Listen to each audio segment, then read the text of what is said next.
Okay, this is from a labor leader in Ohio who holds a national post.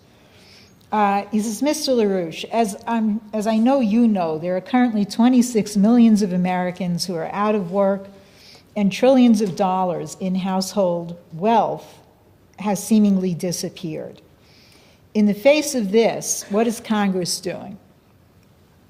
Congress is aggressively looking to eliminate what they call regulatory excesses that are supposedly hindering our economic recovery.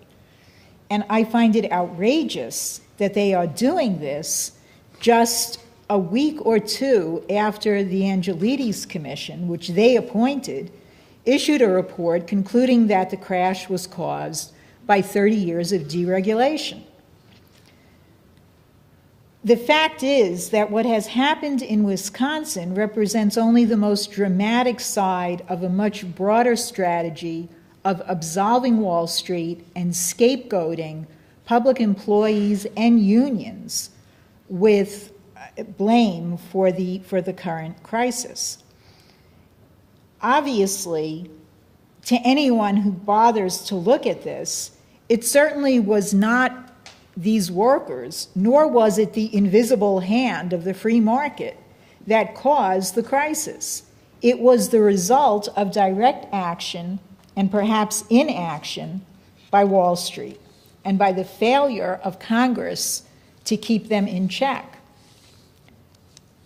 With all of that said, I'm happy to report, or at least what has been reported to me, is that within days, we will actually have the introduction of a Glass-Steagall bill in the U.S. House. And I am told that that bill will be sponsored by both Democrats and Republicans. And we have the same information, I should just say.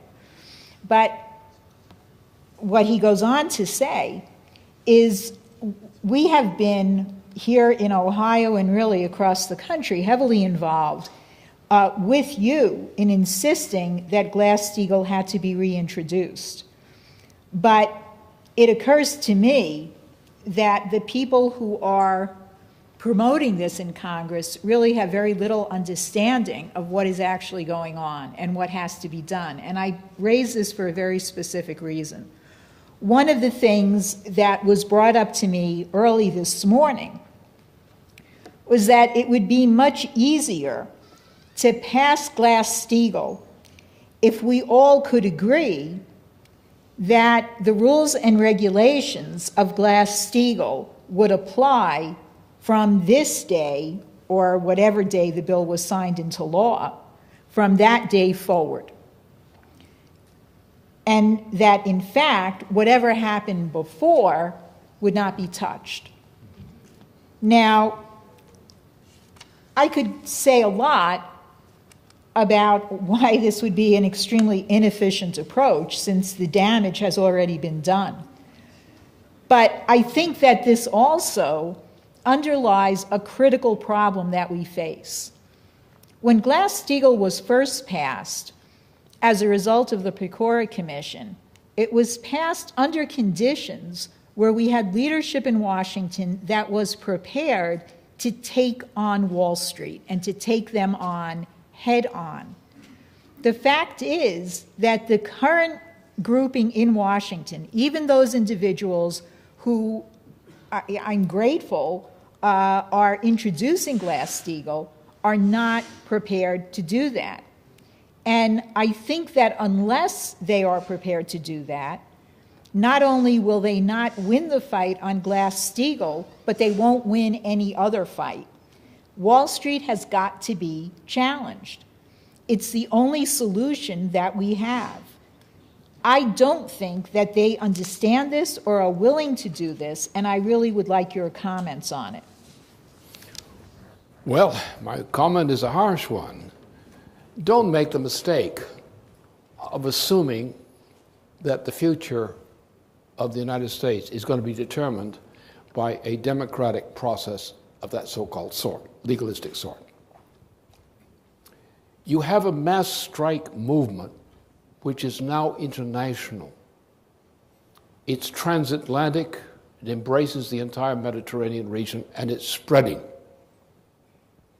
You have a people who are expressing this, who are confronted as a relative intelligentsia of the people, as typified by teachers and as pupils, who are determined that they have no future as long as this present system goes on. They are determined that the situation which they face is immediate. There is no room for compromise. This is a revolutionary situation, and a classical revolutionary situation. You can't stop it by chatter. You're taking people's lives away. You're killing their children. You expect them to calmly negotiate, dictate terms with you? They want you gone. And they will not be satisfied with anything less than you're going. And if you're smart, you'll go peacefully. You're at such a time. The problem with the baby boomer generation, which dominates the political process in the United States today, they're a bunch of cowards. They talk tough, but they're gutless wonders, in fact. And I know them very well. You look at a pathetic creature like from the Colombia insurgents of these fascist characters who were, peddling gonorrhea from coast to coast as they left Colombia to go out and travel around the nation to plant the glories of their achievement. And what came out was gonorrhea. The largest epidemic of gonorrhea we'd had in some time. Mark Rudd and company, I used to call him Mark Rudd for that reason. These guys are gutless wonders. Who are they? We bred some children in the post-war period. We bred them out of families who were successfully prostitutes. Prostitutes in the sense that when a fascist, exactly Truman, tried to destroy everything that Roosevelt had accomplished, until Eisenhower got in there to get this Truman out of there, but did not fully remedy the damage that had been done in the meantime. We had a fascist tyranny being organized under Truman, because remember, who was Truman? Truman was a senator from the Midwest, but he was a Wall Street tool. And he was of a Wall Street, which is the same Wall Street crowd which had put Hitler into power in Germany on behalf of the British Empire. So we had Churchill, who was a British fascist in his own right. Look at his history. Look at his history in Africa. Look at his other history. The man's a fascist. He happened to be loyal to the British Empire, as Chamberlain was not, as the king at that time was not. Another king came in who was. And the point is, they were defending the British Empire. They were not prepared to take a chance on Adolf Hitler, which the Chamberlain government did. They knew exactly what they were dealing with. They knew where it was coming from. And it was the British that created Hitler with the help of Wall Street. And Truman was one of those senators who was on that side in Wall Street. When we had won the war, essentially, with the breakthrough at Normandy, then the British, who had been so nicey to Roosevelt up to that time, moved in an opposite direction. They extended a war which could have been won within that year, within 1944. It was ready, the breakthrough through the Siegfried Line by the Third Army was about to occur. The breakthrough at the Siegfried Line under the Third Army would have meant the collapse of the Reich. What happened? A British general commanding the Allied First Army had the crazy idea, not crazy, it was intentional evil, because the British did not want to win the war that quickly. They wanted Europe to go into hell first, so it could never come back. The United States, typified by Eisenhower, was determined to prevent that. So the de Gaulle factor de Gaulle was put on the sidelines to try to, by people who were part of this fascist crowd from Wall Street, to try to prevent the war from being won too soon, to keep some fascists in power in France rather than de Gaulle, that sort of thing. So they had this objective, the First Army objective. So they moved 2 parachute units into an advanced position to occupy, to be supported by a follow-up of the First Army. The parachutists dropped in there, but no succor came, no support. Why? Because the First Army, to get to its destination, had to go through a 1-lane highway through that region. And the First Army never got there in time. The only reason that the paratroops were able to survive at all was the Third Army forces were diverted to support the rescue of the First Army. And therefore the war continued for another 6 months. And the results were that. These are the truths of the matter. Because the British had an idea which was totally opposed to ours. They needed to be succored because they had gotten themselves into a mess they thought would not happen. They thought that the French army, which was not qualified to fight a war, because it had been deliberately organized in a way that was not qualified to fight an actual war.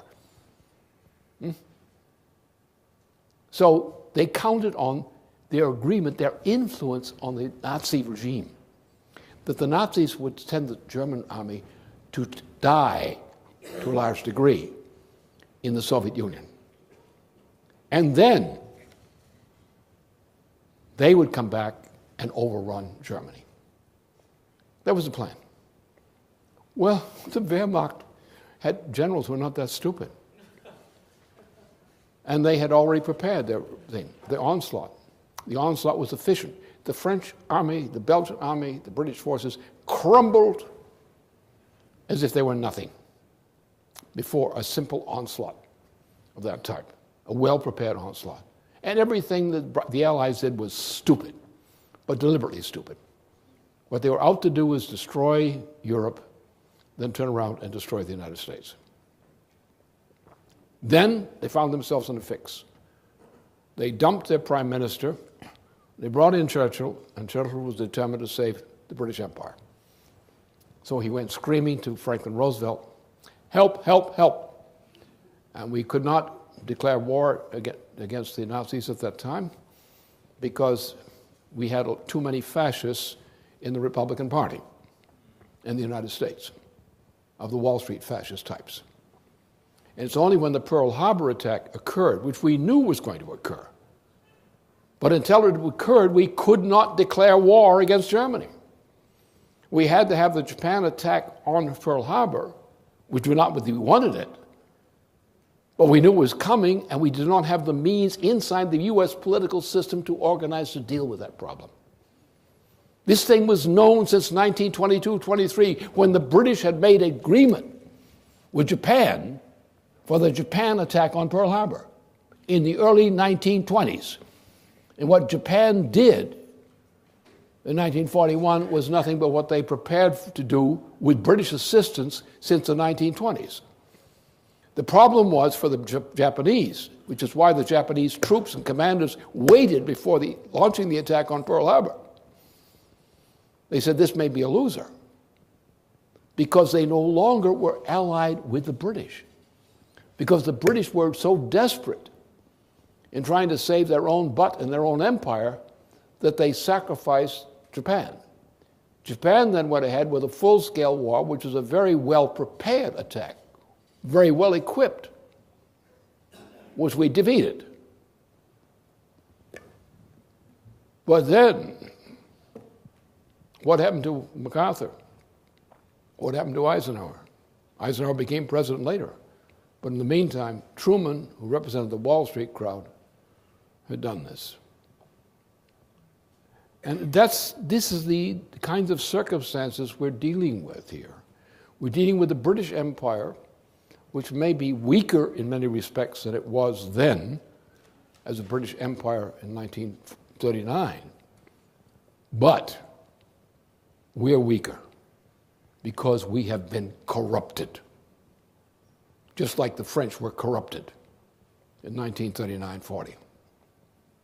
The corruption, the fascist corruption of the French government sat there just waiting to be crushed. And then when the Nazi overrun France, they weren't unhappy. Pétain and the rest of the crowd were quite content with that arrangement. And it was tough to wean them from it, even later on. These are the kinds of realities which we have to understand in dealing with this problem. We depend not on forces at our disposal. We don't depend upon might. We depend upon an essential weakness in the enemy by which he will bring about his own destruction. And what this enemy is doing in attacking this international mass strike movement is sealing its own doom. Because people are people, typified by these strikers in various countries, who see themselves faced with no option for life as long as they are subject to the authority of these institutions which now rule. These people are determined not to submit. And you see that even in these mild teachers who are not violent people, who are simply defending their students. You see this in Libya. You see this in Egypt. You see this in Bahrain. You're going to see it in state after state in the states of the United States. This empire, these arrogant characters who think they're the kings of something, who are trying to dictate things in the state of Wisconsin and elsewhere, they are going to be crushed either by us or by their own means. Their own desperation, their own folly will bring them down. This is the worst of all kinds of wars, in a sense. It's a war which no one can either win or no one can win. And that's a dark age of mankind. And the temperament of the people who are mobilizing in increasing numbers at an accelerating rate are faced with another thing. Right now, the debate on the table is another round of bailout. Another round of the bailout now would mean the explosion of hyperinflation internationally. This would mean the disintegration of the world monetary system in a modality like that which Germany experienced in 1923, in the fall of 1923. It'll be worldwide. So we're not playing with dominoes here. We're playing with the fate of humanity. My bet is based on the people. I believe that in this condition, where mankind is threatened with the greatest Holocaust against the world's population that's ever been imagined, that a people faced with a perception of something like this is oncoming will not surrender because they know they cannot. They find nothing in them which will allow them to surrender. And as the Marquis in France did under the leadership of de Gaulle, starting from the beginning, they will fight.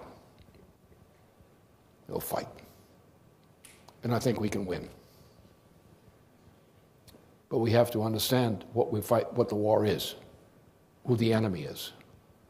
Because if we don't understand what the enemy is, who he is, who are you going to defeat? You have to know who you have to crush. Because this is war. It's war of a special kind.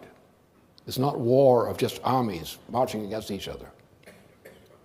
It's war of people against evil.